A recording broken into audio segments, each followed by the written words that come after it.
ನಮಸ್ಕಾರ. ವಿಂಡೀಸ್ ವಿರುದ್ಧ ಗೆದ್ದು ಟಿ20 ವಿಶ್ವಕಪ್ನ ಸೆಮಿಫೈನಲ್ ತಲುಪಿ ಅತ್ತರು ಸೂರ್ಯಕುಮಾರ್ ಯಾದವ್. ಬಳಿಕ ನೀಡಿದರು ದೊಡ್ಡ ಹೇಳಿಕೆ. ಸಂಜು ಸ್ಯಾಮ್ಸನ್ ಕುರಿತು ಹೇಳಿದ್ದನ್ನ ಕೇಳಿದರೆ ನೀವು ಕೂಡ ಸೆಲ್ಯೂಟ್ ಮಾಡ್ತೀರಾ. ಹಾಗಾದರೆ ಸುದ್ದಿಯ ಸಂಪೂರ್ಣ ಮಾಹಿತಿ ಏನು?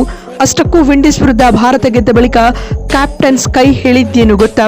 ಇದರೆಲ್ಲದರ ಬಗ್ಗೆ ಈ ವಿಡಿಯೋದಲ್ಲಿ ಕಂಪ್ಲೀಟ್ ಆಗಿ ತಿಳಿಸ್ಕೊಡ್ತಾ ಹೋಗ್ತೀನಿ, ಆದ್ದರಿಂದ ಕೊನೆವರೆಗೂ ನೋಡಿ. ಆದರೆ ಅದಕ್ಕಿಂತಲೂ ಮುನ್ನ ನೀವು ಕೂಡ ಟೀಮ್ ಇಂಡಿಯಾದ ಅಪ್ಪಟ ಅಭಿಮಾನಿಗಳಾಗಿದ್ರೆ ಈ ಕೂಡಲೇ ವಿಡಿಯೋಗೊಂದು ಲೈಕ್ ಮಾಡಿ ಮತ್ತು ನಮ್ಮ ಚಾನೆಲ್ಗೊಂದು ಸಬ್ಸ್ಕ್ರೈಬ್ ಮಾಡಿ. ಹೌದು, ಕಲ್ಕತ್ತಾದ ಈಡನ್ ಗಾರ್ಡನ್ಸ್ ಅಂಗಳದಲ್ಲಿ ನಡೆದ ಭಾರತ ಮತ್ತು ವೆಸ್ಟ್ ಇಂಡೀಸ್ ನಡುವಿನ ಸೂಪರ್ 8ರ ಕೊನೆಯ ಪಂದ್ಯದಲ್ಲಿ ಟೀಮ್ ಇಂಡಿಯಾ 5 ವಿಕೆಟ್ಗಳ ಗೆಲುವು ಪಡೆದುಕೊಂಡಿದೆ. ಈ ಡೂ ಆರ್ ಡೈ ಮ್ಯಾಚ್ ನಲ್ಲಿ ಗೆದ್ದಿರುವ ಭಾರತ ಇದೀಗ ಸೆಮಿಫೈನಲ್ಗೆ ಕ್ವಾಲಿಫೈ ಆಗಿದೆ. ಇದರೊಂದಿಗೆ ದಾಖಲೆಯ 6ನೇ ಬಾರಿ ಸೆಮಿಫೈನಲ್ಗೆ ಲಗ್ಗೆ ಇಟ್ಟ ವರ್ಲ್ಡ್ ರೆಕಾರ್ಡ್ ಅನ್ನ ಇದೀಗ ಮೆನ್ ಇನ್ ಬ್ಲೂ ಪಡೆ ಸೃಷ್ಟಿಸಿದೆ. ಮತ್ತೊಂದು ಕಡೆ ಈ ಸೋಲಿನೊಂದಿಗೆ ವೆಸ್ಟ್ ಇಂಡೀಸ್ ತಂಡ ಟೂರ್ನಿಗೆ ಗುಡ್ ಬೈ ಹೇಳಿದೆ. ಇದಕ್ಕೂ ಮುನ್ನ ಈ ಪಂದ್ಯದಲ್ಲಿ ಟಾಸ್ ಸೋತು ಮೊದಲು ಬ್ಯಾಟಿಂಗ್ ಮಾಡಿದ ವೆಸ್ಟ್ ಇಂಡೀಸ್ 20 ಓವರ್ಗಳಲ್ಲಿ 195 ರನ್ ಕಲೆ ಹಾಕಿತು. ಚೇಸ್ 40 ರನ್ಗಳ ಗರಿಷ್ಠ ಇನ್ನಿಂಗ್ಸ್ ಆಡಿದರೆ ಬೂಮ್ರಾ 2 ವಿಕೆಟ್ ಪಡೆದುಕೊಂಡರು.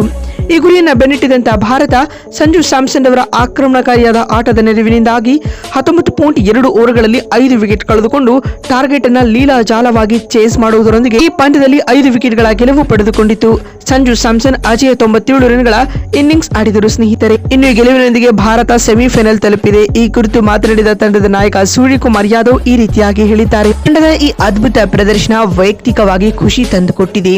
ಇದು ನಮಗೆ ಡೂ ಆರ್ ಡೈ ಮ್ಯಾಚ್ ಆಗಿತ್ತು. ಕ್ವಾರ್ಟರ್ ಫೈನಲ್ ನಂತಹ ಈ ಒತ್ತಡದ ಸಂದರ್ಭದಲ್ಲಿ ನಮ್ಮ ಹುಡುಗರು ತೋರಿದ ಧೈರ್ಯ ಮತ್ತು ಸಂಯಮ ನಿಜಕ್ಕೂ ಅದ್ಭುತ.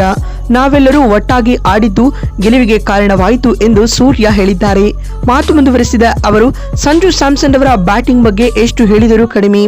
ಅವರು ಅಜೇಯ 97 ರನ್ ಸಿಡಿಸಿ ತಂಡವನ್ನ ಗೆಲುವಿನ ದಡ ಮುಟ್ಟಿಸಿದರು.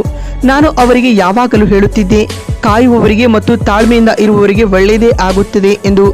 ಅವರು ತಂಡದಲ್ಲಿ ಇಲ್ಲದಿದ್ದಾಗಲೂ ಕಷ್ಟಪಟ್ಟು ಅಭ್ಯಾಸ ಮಾಡ್ತಿದ್ರು ಎಂದು ಅದರ ಪ್ರತಿಫಲ ಸಿಕ್ಕಿದೆ ಎಂದು ಸೂರ್ಯ ಹೇಳಿದ್ದಾರೆ. ಮತ್ತು ಮಾತು ಮುಂದುವರೆಸಿದ ಅವರು, ಬೌಲರ್ಗಳು ತಮ್ಮ ಯೋಜನೆಯಂತೆ ಉತ್ತಮವಾಗಿ ಬೌಲ್ ಮಾಡಿದರು. ಡ್ಯೂ ಇರುವುದರಿಂದಾಗಿ 200 ಟಾರ್ಗೆಟ್ ಚೇಸ್ ಮಾಡುವುದು ಸಾಧ್ಯ ಎಂದು ನಮಗೆ ತಿಳಿದಿತ್ತು. ಬ್ಯಾಟಿಂಗ್ ಮಾಡುವಾಗ ಸಣ್ಣ ಸಣ್ಣ ಪಾರ್ಟ್ನರ್ಶಿಪ್ಗಳು ಆಟವನ್ನ ಬದಲಿಸಿದವು. ತಿಲಕ್ ಹಾಗೂ ಸಂಜು ಆಡಿದ ಆಟ ಪಂದ್ಯದ ದಿಕ್ಕನ್ನ ಬದಲಿಸಿತು ಎಂದು ಸೂರ್ಯ ಹೇಳಿದ್ದಾರೆ. ಮಾತು ಮುಂದುವರೆಸಿದ ಅವರು, ಈಗ ನಾವು ಸೆಮಿಫೈನಲ್ಗೆ ಎಂಟ್ರಿ ಕೊಟ್ಟಿದ್ದೇವೆ. ಮುಂಬೈನಲ್ಲಿ ನಮ್ಮ ಬೆಸ್ಟ್ ಪ್ರದರ್ಶನವನ್ನ ನೀಡಿ ಮತ್ತೆ ಮುಂದಿನ ಹಂತಕ್ಕೆ ಹೋಗುವುದೇ ಮುಖ್ಯ ಟಾರ್ಗೆಟ್ ಆಗಿದೆ ಎಂದು ಸೂರ್ಯ ಹೇಳಿದ್ದಾರೆ. ಹಾಗೂ ಸ್ಯಾಮ್ಸನ್ ರ ಆಟಕ್ಕೆ ನಾನು ತಲೆಬಾಗಿ ಸೆಲ್ಯೂಟ್ ಮಾಡ್ತೀನಿ ಎಂದು ಹೇಳುವ ಮೂಲಕ ಸ್ಯಾಮ್ಸನ್ ಕುರಿತು ದೊಡ್ಡ ಸೆಲ್ಯೂಟ್ ಮೂಡುವ ಸ್ಟೇಟ್ಮೆಂಟ್ ಅನ್ನ ಸೂರ್ಯಕುಮಾರ್ ಯಾದವ್ ನೀಡಿದ್ದಾರೆ. ನೋಡಿದ್ರಲ್ಲ, ವಿಂಡೀಸ್ ವಿರುದ್ಧ ಭಾರತ ಗೆದ್ದ ಬಳಿಕ ಸೆಮೀಸ್ ತಲುಪಿದ ತಕ್ಷಣ ತಂಡದ ನಾಯಕ ಸೂರ್ಯಕುಮಾರ್ ಯಾದವ್ ಹೇಳಿದ್ದೇನು ಅಂತ ತಿಳಿಸಿಕೊಡುವ ನಮ್ಮ ಈ ಪ್ರಯತ್ನ ನಿಮಗೆ ಇಷ್ಟವಾಗಿದ್ದಲ್ಲಿ ಈ ಕೂಡಲೇ ವಿಡಿಯೋಗೊಂದು ಲೈಕ್ ಮಾಡಿ. ಮತ್ತೊಂದು ವಿಡಿಯೋದಲ್ಲಿ ಸಿಗ್ತೀನಿ. ಅಲ್ಲಿವರೆಗೂ ನಮಸ್ಕಾರ, ಧನ್ಯವಾದಗಳು ಸ್ನೇಹಿತರೆ.